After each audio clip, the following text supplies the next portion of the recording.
ആദ്യം എറണാകുളം മണ്ഡലത്തിലെ വിശേഷങ്ങൾ പരിശോധിക്കാം. വ്യക്തമായ മേൽക്കൈയുള്ളതിനാൽ യുഡിഎഫിന് ആശങ്കയില്ലാത്ത മണ്ഡലമാണ് എറണാകുളം. മണ്ഡലം നിലനിർത്താനുള്ള ദൌത്യം ഹൈബി ഈഡനെ തന്നെയാണ് യുഡിഎഫ് ഇത്തവണയും ഏൽപ്പിച്ചിരിക്കുന്നത്. എന്നാൽ എറണാകുളത്തുകാർക്ക് പരിചിതനായ KJ ഷൈനെ രംഗത്തിറക്കി LDF കനത്ത വെല്ലുവിളിയാണ് ഉയർത്തിയിരിക്കുന്നത്. NDA സ്ഥാനാർത്ഥിയായി ഡോക്ടർ KS രാധാകൃഷ്ണൻ കൂടി രംഗത്തെത്തിയതോടെ ത്രികോണ പോരാട്ടത്തിനാണ് കളം തുറന്നിരിക്കുന്നത്.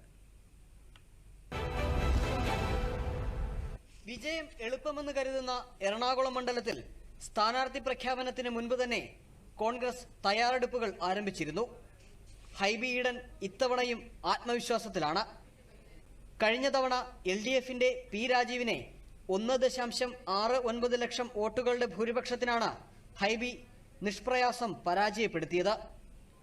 1999 ജോർജ് ഈഡൻ നേടിയ 1,11,305 വോട്ടിന്റെ ഉയർന്ന ഭൂരിപക്ഷം 2019 മകൻ ഹൈബിക്ക് തിരുത്താനായി.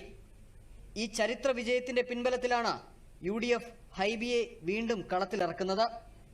LDF മണ്ഡലം തിരിച്ചുപിടിച്ച 5-ൽ 4 തവണയും സ്വതന്ത്രരിലൂടെയായിരുന്നു. 1967 V വിശ്വനാഥ മേനോനിലൂടെയായിരുന്നു പാർട്ടി ചിഹ്നത്തിലെ CPIMന്റെ ആദ്യ ജയം. KJ ഷൈനെ പാർട്ടി ചിഹ്നത്തിൽ തന്നെ രംഗത്തിറക്കുമ്പോൾ ഇടതുപക്ഷം ഉറച്ച തീരുമാനത്തിലാണ്. പൊതുരംഗത്തും ഭരണരംഗത്തും മികവ് തെളിയിച്ച എറണാകുളത്തുകാർക്ക് പരിചിതയാണ് KJ ഷൈൻ. കഴിഞ്ഞ 3 തവണ പറവൂർ നഗരസഭാംഗമായ ഷൈൻ നിലവിൽ നഗരസഭ വിദ്യാഭ്യാസ സ്റ്റാൻഡിംഗ് കമ്മിറ്റി ചെയർപേഴ്സണാണ്. UDFന് മേൽക്കൈയുള്ള മേഖലയിൽ നിന്നാണ് ഷൈൻ 3 തവണയും വിജയിച്ചത്. ഇതെല്ലാം മണ്ഡലത്തിലെ രാഷ്ട്രീയ സാഹചര്യങ്ങൾ മാറിമറിയാൻ സഹായിച്ചേക്കുമെന്നാണ് വിലയിരുത്തൽ. സമീപകാല തിരഞ്ഞെടുപ്പുകളിൽ എറണാകുളം മണ്ഡലത്തിൽ വോട്ട് വിഹിതം വർദ്ധിപ്പിക്കാനായതിന്റെ ആത്മവിശ്വാസത്തിലാണ് NDA.